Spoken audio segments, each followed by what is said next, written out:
When you read the word vegan, what are the first thoughts that come into your head?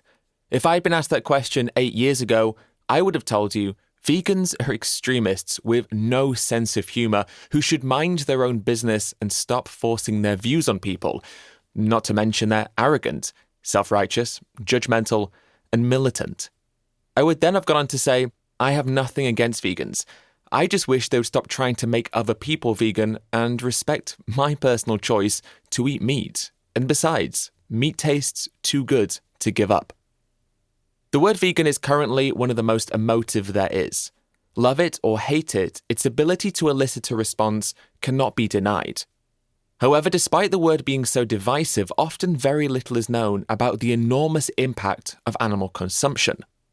So this is not only the book that I wish I could have given myself many years ago when I had a strong opinion of veganism while knowing very little about it or people's motivations for embracing it, but it is also a comprehensive resource for vegans who want to better understand the arguments that people use against veganism and why they use them, as well as how to respond to them and become more effective advocates in the process.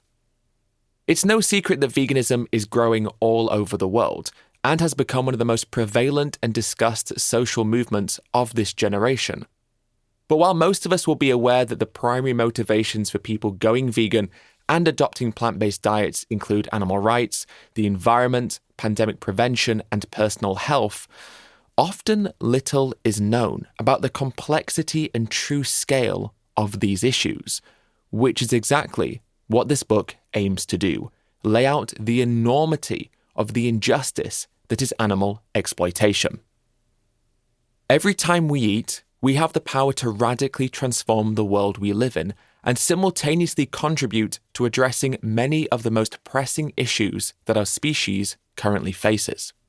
Climate change, infectious disease, chronic disease, human exploitation, and, of course, non-human exploitation. Every single day, our choices can help alleviate all of these problems, or they can perpetuate them.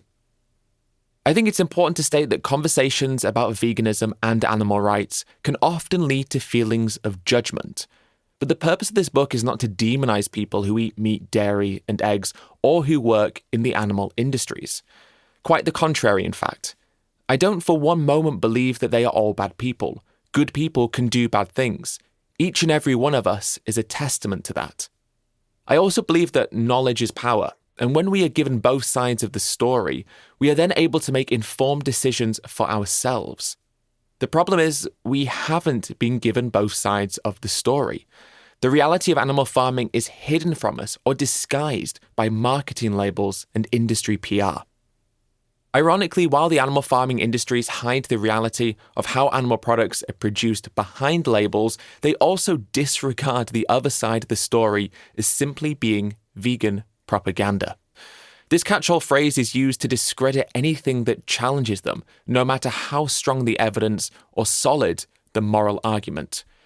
I have written this book to offer the other side, supported by scientific studies, which are all referenced in case you want to find out more. I hope that it will equip you, the listener, with the knowledge to make informed decisions about your own actions, and that it will make you feel empowered, because we all have a say in influencing what the future will look like. It is the amalgamation of 6 years of research, reading, and conversations that I have had with people from every part of the spectrum, from slaughterhouse workers and farmers to animal rights philosophers, environmentalists, and everyday consumers. It has been a journey that has so far involved me debating veganism on live television in front of millions of people, giving hundreds of speeches and lectures, and visiting farms and slaughterhouses around the world. However, this book goes beyond just making the case for veganism and explores the psychological and social mechanisms behind why we do what we do, highlighting and exposing the societal and cultural constructs that create passive complicity in industries that, on deeper evaluation, contradict the fundamental values that we live by. In essence, this book discusses a myriad of ideas and themes in the hope of empowering vegans to feel more educated and confident in discussing why they are vegan, while at the same time being a comprehensive resource for those looking to learn more about veganism.